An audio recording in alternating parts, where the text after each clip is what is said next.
Welcome to Strait Forward, a podcast about Taiwan, the island at the center of technological innovation and the global fight for democracy. I'm Channing Lee. And I'm Libby Lange.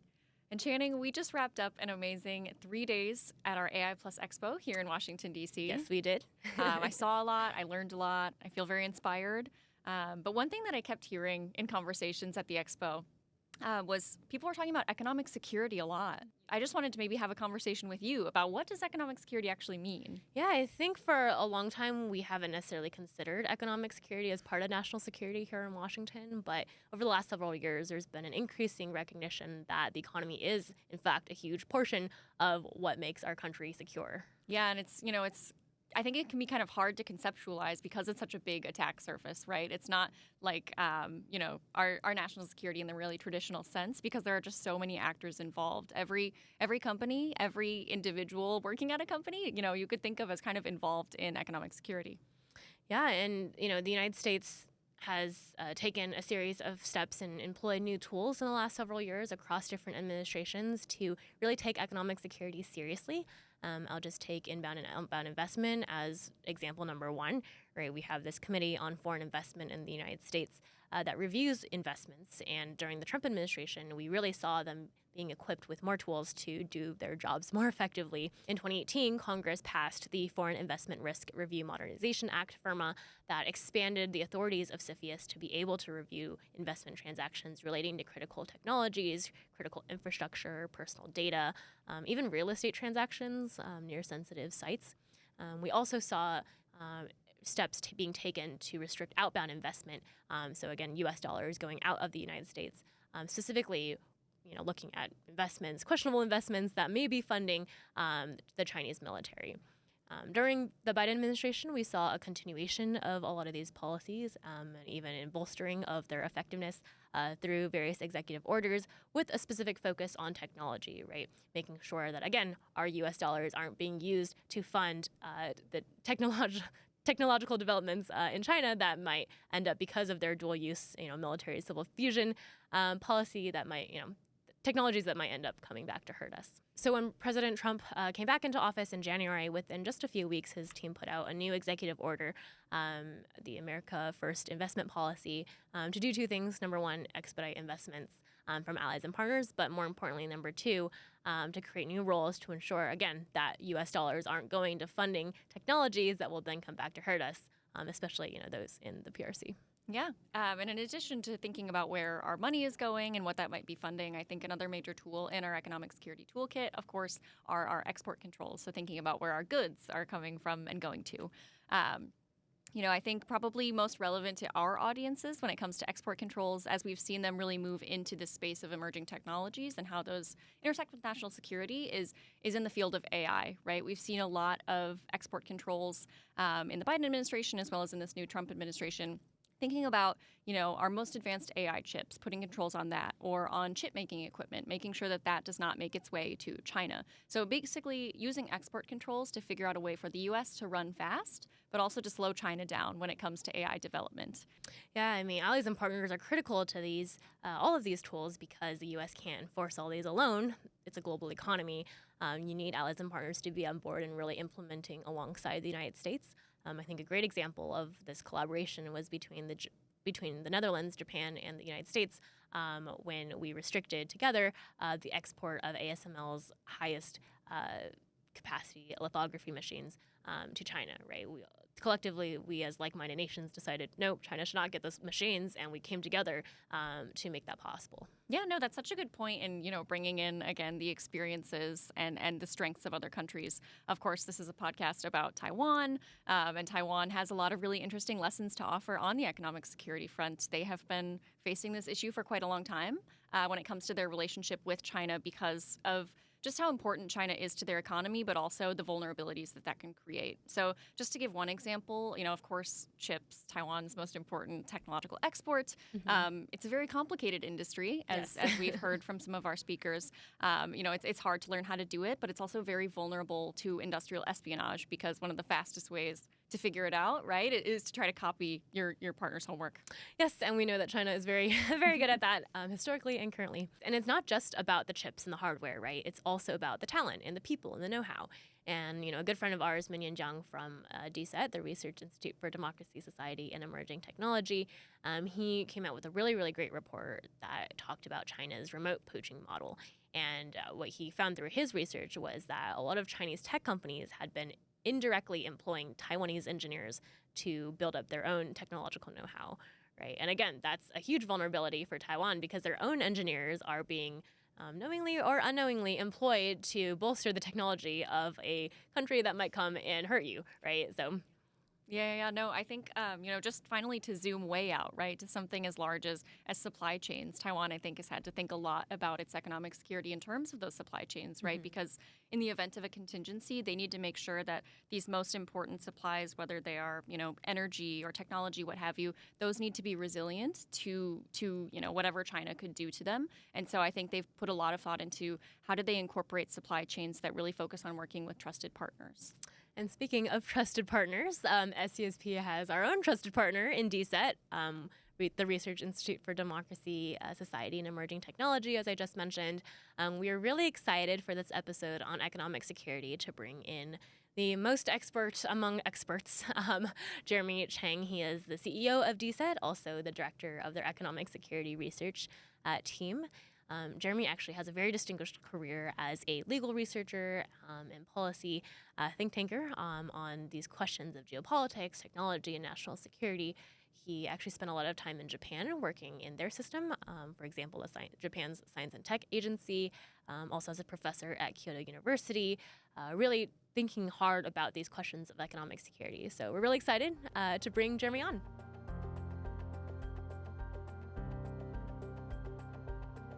Welcome, Jeremy. Thank you so much for joining us in our DC studio, in our DC office. Thank you so much for coming by.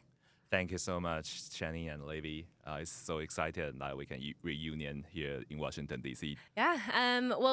We want to talk about economic security during this episode. But first, I want to give you an opportunity to share a little bit about DSET, right? You are a newer organization. You were founded in October 2023. SCSP, we have had the privilege of working with you on a number of different issues and events.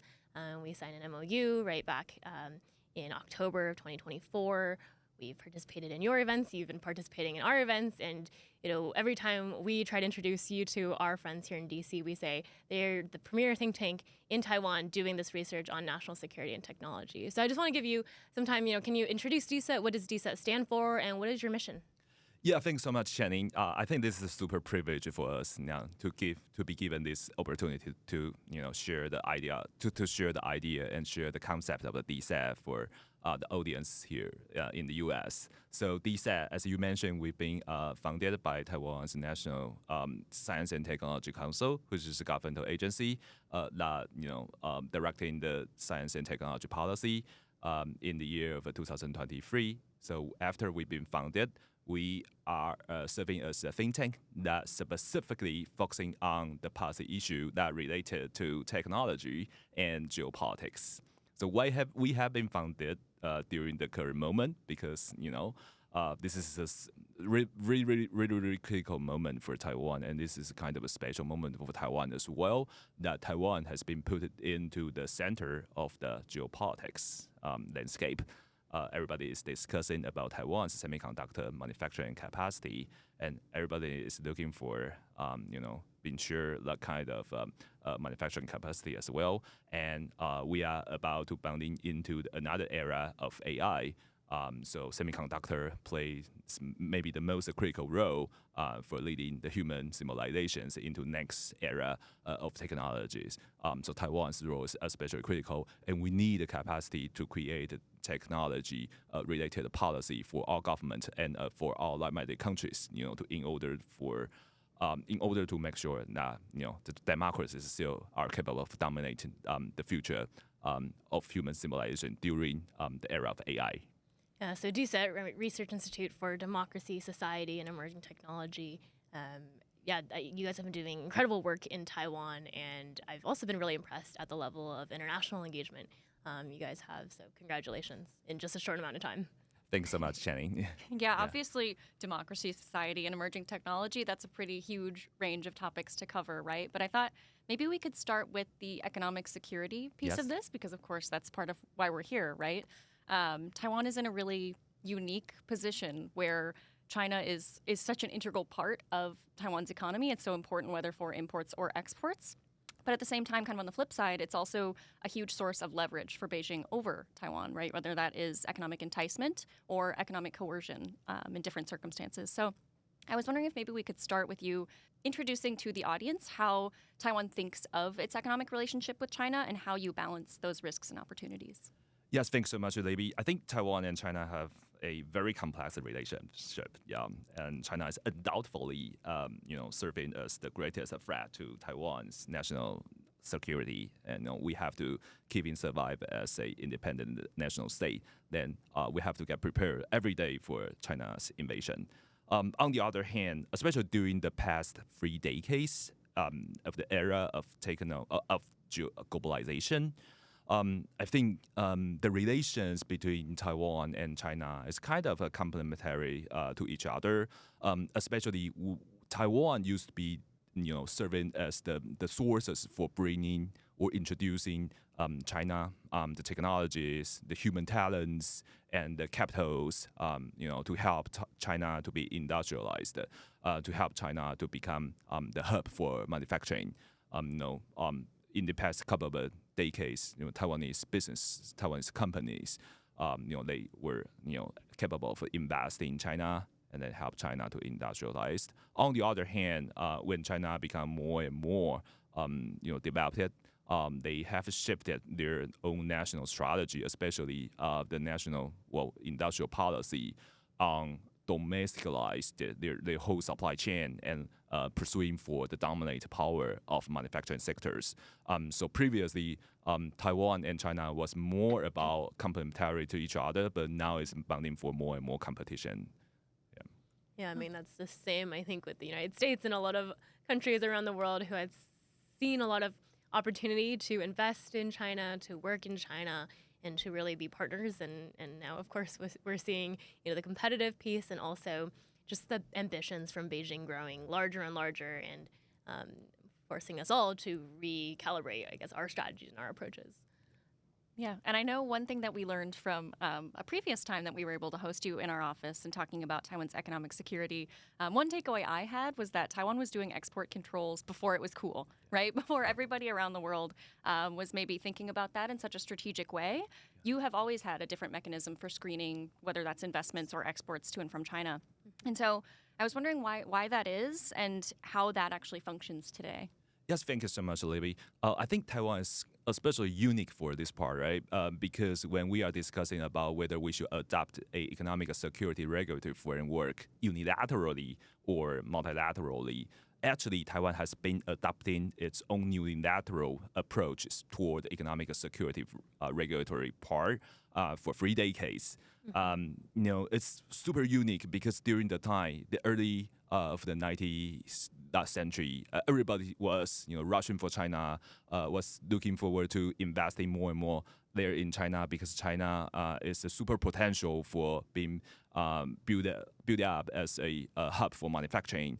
Of course, Taiwan's investors during the time was really rushing, eager for investing in China as well. But during the time, there is an huge anxiety that shared among Taiwan's policy-making circle because, there is lots of a similarity in terms of the culture and or in terms of other conditions, for Taiwan's investor can, accelerating their speed to invest China. On the other hand, China still serves as a threat for Taiwan's national security. So the policymakers during that time was really want to maintain the speed or they want to keep Taiwan still can maintain its critical technology, especially the most critical technologies on our side. So Taiwan introduced our outbound investment screening systems in the year of 1993. Wow, after 3 before decades. both of us were born.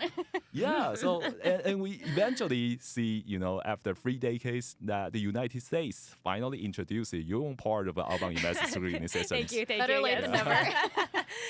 Again, because it's really unique situation there in Taiwan. So we got prepared much earlier than the States, but it's just like based on our own condition and based on the situation, especially the geopolitical or geoeconomic situation during that time. But everything has been changed. So of course we need to reform or redesign or realign with the best friends here in the U.S. again, in order to make sure that we are still capable of controlling the most critical technology for now and for the future. Yeah, and I think what struck me most last summer when you came, when DSET came to DC on your inaugural trip and presented all this research for our audience, was this kind of, China's unique, right? We have to deal with them separately. We have to think of them differently as a market, as a partner, as a investment location, and also an investor. And I think when we're thinking about any type of economic relationship, it is always, on one hand, the money going in from our country out, so outbound investment and the money coming in from foreign countries. And I think the mindset in the U.S. has still a lot of room to change. I think there still are a lot of folks who don't understand the threat from China, which is what we've been talking about a lot here at SCSP, obviously. So it's great that at least Taiwan has been, cognizant of this issue and been working on it. But you're right. I think there's a lot of opportunity for us to now realign these different mechanisms to make sure that our capital, your capital, isn't ending up in places that will come back and bite us in the end. Yep. Could I ask how you get companies on board with some of these policies? Obviously, in some ways, these are limitations, right? That you're putting on where people can do trade or receive money from. How do you get people to support that? Well, of course, I don't think any private sectors want to be intervened by the government, right? Not only here in the States, but elsewhere as well. Yeah. But of course, because there's always a uniqueness of the relationship between Taiwan and China. So we introduce the regulatory framework under so-called the Strait Act. The Strait Act is a kind of a unique regulatory regime under Taiwan's law because based on our constitutional law, China is not defined as a national state, right? Because we still define them as a part of Taiwan. Well, it's kind of weird, a part of a Republic of China, Taiwan. So we can actually use our own regulatory framework to regulate whatever the activities that are conducted among Taiwan Strait. So we kind of have been leveraging this kind of unique framework to regulate whatever the activities, especially the investment and the money, the capital flows and talents travel as well. Of course, from the investment part, so because there's a huge anxiety, so we're not afraid of selling our technology products to China. So still now, the U.S. they are still criticizing that Taiwan has a comparatively eased export control system. But on the other hand, Taiwan has been control the flow of the technologies very seriously because again, so there is a principle called N-1. Now everybody is discussing about but although we have already practicing this N-1 principle. What is N-1 for N-1 principle is we are regulating all the technology flows to China at least one generation behind the most advanced one. Mm-hmm. So we are not allow our private sectors to invest in China the most advanced technology. Yeah, so I mean, this actually does now mirror a little bit of the controls that we've seen right from our government in the last couple of years. It's, how do we control that critical leading edge?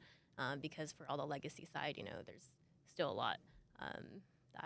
lot of trade happening and still a lot of sales, and those controls will probably continue to just go down the line. But I mean, speaking of chips and legacy technology, perhaps let's just move the conversation along to chips. Obviously, semiconductors, huge for Taiwan's economy, makes up a large part of your economy and is also what Taiwan is very much known for. So you are now, as a country facing a lot of pressure from both ends, though, right, for the future of this industry that has made Taiwan so important to the global supply chain.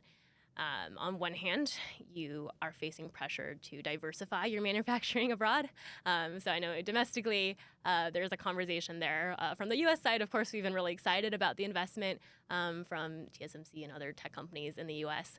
But on the other hand, of course, there's an argument that if Taiwan is allowing their companies to go abroad, they're perhaps surrendering a little bit of their global leadership or their technological prowess. So I'm wondering if you can explain from an economic security lens what you think of these conversations and this debate about Taiwan's future semiconductor industry. Yeah, thanks so much, Chenny. I think this is a kind of a new challenge brought by the new geopolitical landscape to Taiwan, because until recently, just nobody was interested in gain the capacity of manufacturing semiconductor chips, because this is a super big industry. However, it relies on huge investment and huge concentration of the supply chain and manufacturing ecosystem, in one place. So that's why Taiwan has been achieved this position of manufacturing the most advanced semiconductor chips. On the other hand, because now everybody sees that the semiconductor chips is the most critical, strategical materials for the future of the technologies. So the U.S. is, of course, you want the part of the capacity, be reshifted or reshored to the U.S. soil. This is super easy for us to understand. On the other hand, I think the deepening interdependence between each side is ultimately eventually serves as national interest for both sides. Again, because semiconductor manufacturing is a B2B business, we cannot lacking of our clients. I can't just go buy a semiconductor on Amazon. Yeah. Yes. Yeah. Well, so all the clients are here in the U.S. And so whenever all clients ask us to come, and then we can not say no. But if we can come to the U.S. and we can make sure we can counter all the challenges of the higher costs or the lacking of human talents, or many other issues that we haven't been facing before, then we can achieve another goal, for collaborating with our U.S. counterparts here in the U.S. soil, together achieving more technologies, to achieve more innovations here. And we are looking forward to the further circulation happen among Silicon Valley and another side of the Pacific, which is Taiwan as well. I think the circulation of the human beings, of the capitals, of the technologies will eventually bring win-win scenario, win-win situation for both the U.S. and Taiwan. And especially the U.S. is the most critical allies for Taiwan. So we're looking forward to this, bright future. Yeah, it's a great framing. I think a lot of people might think of economic security in terms of limitations, right? Of sort of holding things down, but the way you just framed it, that it can be a way to promote collaboration between complementary partners, trusted partners, especially. I think that's a really great point. Yeah. But I guess sort of turning to other things that Taiwan does well, right? You don't just make chips. You are involved in a lot of other high-tech sectors. And one really interesting thing that DSET has argued for in the past is for creating these, what you call non-red supply chains for strategic technologies, for example, drones. And I was wondering, maybe for those who haven't heard of the term non-red, what you actually mean by that and why it's so important for Taiwan. Yeah, I think for past 2 years, right? What happened there in Ukraine? Everybody has been witnessing that the drone has changed the way of human fight each other dramatically. Now drone has been serving as one of the critical equipments for combating. And if we are preparing about the Taiwan contingency, whatever that's the Taiwan blockade or whether the POA is eventually, invading Taiwan, then drone is a necessary equipment for not only Taiwan but also all the like-minded countries in the future of the battlefield. So currently, China is dominating the supply chain of drones. So DJI has the largest capacity of manufacturing the most efficient drones. The U.S. doesn't have the capacity. Taiwan doesn't have the capacity as well. So this is a very urgent issue that we should collaborate in to solve together. Because China is using their drones supply chain. They've been weaponized this supply chain. They've been dumping the commercial use drones to the U.S. market and the Taiwanese market as well. And because we don't have a capacity, it is because we don't have the efficiency of manufacturing drones. So we have to make sure that the supply chain that without Chinese components is especially critical for the future of Taiwan and the U.S. So we won't have this kind of industrial policy to leverage our own supply chain, to leverage our own technology of supply chain integration, and leverage our own capacity of manufacturing semiconductor chips into a supply chain for the drones that without the Chinese chips, without Chinese components, because this is, eventually will, help Taiwan to prepare for if there is a scenario of Taiwan contingency. Yeah, and I know you're very early into the work of actually creating these supply chains, but do you have any early lessons that you think would be helpful for the U.S. or other like-minded allies as they work on that? Well, I think we should collaborate in both sides, either defense or offense, right? Whether it's offense, we are proposing that the U.S. and the democratic allies should really take actions to sanction the Chinese commercialized drone, because they have been subsidizing the drone supply chain, and also because drones, the chips inside the drones has many cybersecurity concerns. If we are still keeping buying the Chinese-made drones here in the U.S., we are still using that, for our family or leisure lives, and eventually that's going to have many risks. And it's a huge concern. On the other hand, we need to get prepared first of the day in order for reindustrialize. So not only in Taiwan, but also the U.S. need to be industrialized. I 100% agree that the U.S. need to be industrialized, because we should not forget in last century, when U.S. led the democratic allies to compete and finally won the competition between the authoritarian ideologies, because during the time U.S. was the arsenal of democracy. And if the U.S. cannot reindustrialize for the future of the manufacturing technology, especially drones, and this is a kind of a threat, and this is a huge threat for the future, that the U.S. and our democratic allies can still dominate the human civilization. Yeah, well, I want to follow up and ask about your policy recommendations, but just a quick question before I get there. Right, something that's really fascinating me that's come out of this Ukraine war is Taiwan is now engaging a lot more with Eastern European countries. Yep. Wondering if you can share a little bit about, you have a lot of contacts throughout Eastern Europe. DSET's been working with different partners. Can you talk a little bit about when, I guess, Taiwan realized that those partnerships were more important? Perhaps it was always, but I've just been seeing a lot more recently, and perhaps, some examples of some partnerships. Yeah, so because Ukrainian people is still fighting with Russia for their freedom, so there are many applications for drones there in Europe, so European continental. We've been trying to connect with many Eastern or Central European countries for introducing them Taiwan's own supply chain.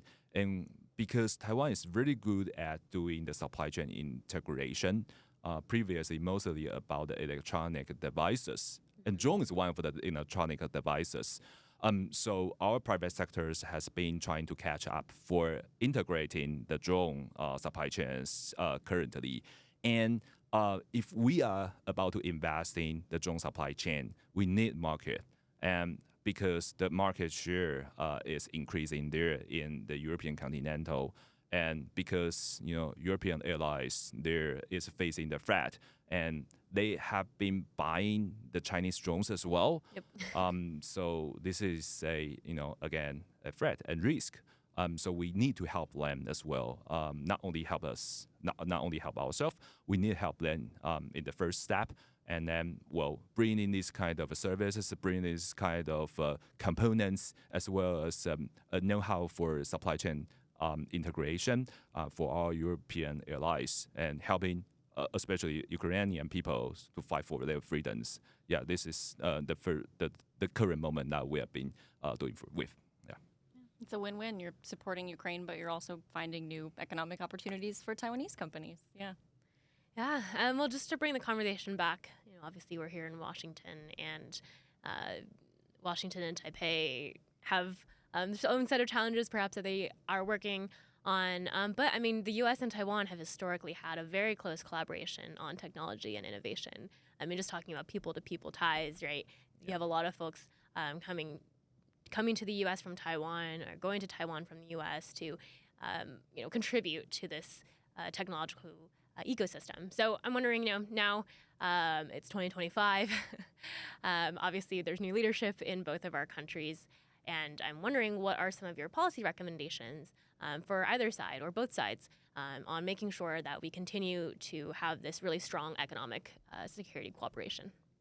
Thanks so much, Jenny. I'd love to take this question. So, do you know what is my favorite quote from President John F. Kennedy during his inauguration speech? Ooh, U.S. history quiz. Your favorite quote?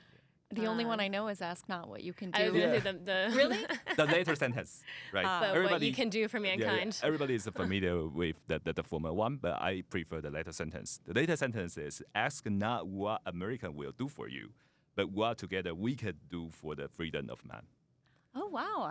I do really like that. Yeah. Yeah. So we are in the crossroad of the future of a human civilization, because we are applying more and more AI technologies, and AI is going to dramatically change the future of our human lives. It's necessary to have whatever AI you are applying for, you need hardwares. And Taiwan has been dominating the hardware manufacturing, especially the semiconductors, AI data server, data center as well. On the other hand, we are down to earth. We are every day dealing with Chinese factors. So we know the supply chain. We have the know-how in terms of supply chain. We have the intelligence about our supply chain. And I think the current issue is that whenever U.S. want to introduce more and more economic security or economic statecraft, as a countermeasures toward China, I think we need more intelligence.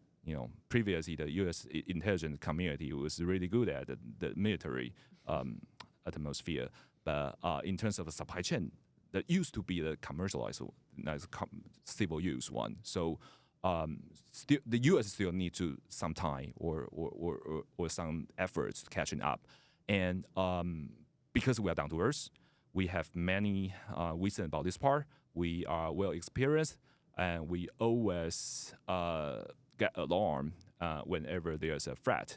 And we have many engineers, well experienced engineers, knowing that what China has been done, and what China is doing. So we would like to have more collaborations with our U.S. counterpart here in order to together finding a better strategies for countering measures. On the other hand, the inclusion of Taiwan during the future of the policy making for economic security framework is critical. We finally witnessed in the last moment of Biden administration, the AI diffusion rule was the first time that brought Taiwan into Tier 1 countries. But Tier 1 country is traditionally in the U.S. unilateral export control regime. There's a A5 country group, which means when you are in A5 country groups, you are U.S. allies. But Taiwan wasn't included in that part. So the first time Taiwan got included was in the AI diffusion rule. So for Taiwan, it's really a good sign. But we looking forward to more and more this kind of a collaboration between U.S. and Taiwan. Again, because Taiwan is super critical in terms of semiconductor manufacturing, and we looking forward to more and more win-win collaboration with our U.S. allies here. Yeah. Well, it sounds like DSET should be their first stop if they want to know more about this supply chain. I know we have both learned a lot. But now, of course, we have reached, I think, our favorite part of each of these conversations. You've probably seen in previous episodes. We love to end by asking our guests to introduce something from Taiwan that they think might help people get to know Taiwan better, whatever that may be for you. So we would love to hear your recommendation. Well, yeah, I mean, although ideas about. So I want to introduce a lot of things. Too many things. For just one. For the audience here in the U.S. But again, I want to take advantage of this great chance to introduce our own research report, right? Awesome. So we released this research report. What is the title of the report? So the title, Walking a Tightrope, Navigating Taiwan-U.S. Semiconductor Security Under Trump 2.0. So we interviewed many policy leaders and the national strategists on the semiconductor industrial policy and national security policy here in the U.S., including Professor Chris Miller, and including many leaders who previously served for either Obama administration, Trump administration, and Biden administration as well. We interview them and we try to bring the idea from Taiwan's side in order to have a kind of a dialogue with our U.S. counterparts. And so why I want to introduce this to our audiences here in the U.S. is because, especially in the current moment, I think Taiwan's thought is critical. Because until recently, I barely hear that Taiwan's voice has been, frequently shared here in the U.S., especially the policymaking circle here in Washington, D.C. But if we want more collaboration, I think this is the right moment for us to getting to know each other more and more. And we are supplying this kind of resources. I want to share how Taiwan is how do we think, and I want to share how should we collaborate for the mutual interest from our side. So awesome. I really Walking want to a introduce tightrope. us. So Yes. go to DSET's website. Yeah, and just it should feel be on free to access. I can give you a copy. Thank you. No, this is awesome. Yeah. Yeah. No, I mean, I really look forward to reading this. I know we've been talking about this report for a while, and I'm really excited to see that it's in print. So for our audience, we can read together because, all of the work that DSET has done, and again, in a very short amount of time, I mean, almost like SCSP, right? We've only been around technically for a little bit, but, it's been incredible to see you guys grow, to see your international partnerships grow, and that you get recognition for just the really good research that you're doing. One thing that, again, we also always say is, you guys in Taiwan have this really incredible access to whether it's your chip industry, your engineers, your drone industry, your government officials that traditionally we outside of Taiwan have not been able to access. So you guys put out incredible work. So congratulations on this report, on future reports, and all of that. And we really look forward to continuing our collaboration with DSET. Lots more to do in the future. So we're really excited about that. Thank you so much, Jenny, and thank you so much, Libby, for inviting me. Looking forward to have a more and more collaboration, especially with SCSP here. Yeah. All right. Well, see you next time. Yeah. See you. Bye.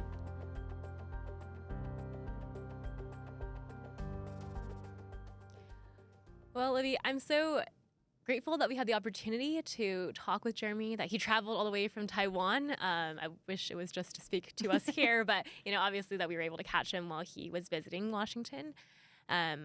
Just regarding our conversation, I think that was proof alone, right? How important economic security is to national security. Of course, every time I hear Jeremy talk about how Taiwan's economic security framework dates back to 1993, I just really am reminded of both how long they've been working on this, but also how not long they've been working on this, right? Putting that into perspective, China at that point hadn't even joined the World Trade Organization, the WTO. You're right, If you yeah. think about it, right, a lot of people think, oh, 2001 was when it all started. But I mean, literally like a decade before that, Taiwan already had this framework in place. And so, now, again, fast forward to 2025, when we're hearing Jeremy talk about reindustrialization and how Taiwan is now revisiting their economic framework to include these non-red supply chains. I think it's lesson in one, these things are always evolving, but two, they also have their roots in this mindset of making sure that our economy is secure. Yeah, no, and I think thinking of it kind of from the U.S. perspective on what we can take from this conversation, I think one thing that really hit home for me is how much of a sort of center of excellence Taiwan is when it comes to understanding these issues, specifically with a focus on China, right? I think, Jeremy made a great point in that the U.S. really could leverage that knowledge better to maybe better inform our own economic security policies. And of course, we would recommend DSET be their first stop on that journey. But I do think that was, that really rings true. Yeah, so for our listeners, I really recommend you going to DSET's website. That's dset.tw. For our English listeners, you'll have to add an /en to get the English version of their website. But, really to learn from all of the research that they're doing on the ground in Taiwan. And like you said, Libby, how can we in the U.S. take their lessons and apply them to our future economic security framework? Yeah, no, that's a great way to end, a great call to action. And thank you so much for joining us this week. And we look forward to seeing you next time. Strait Forward. Bye.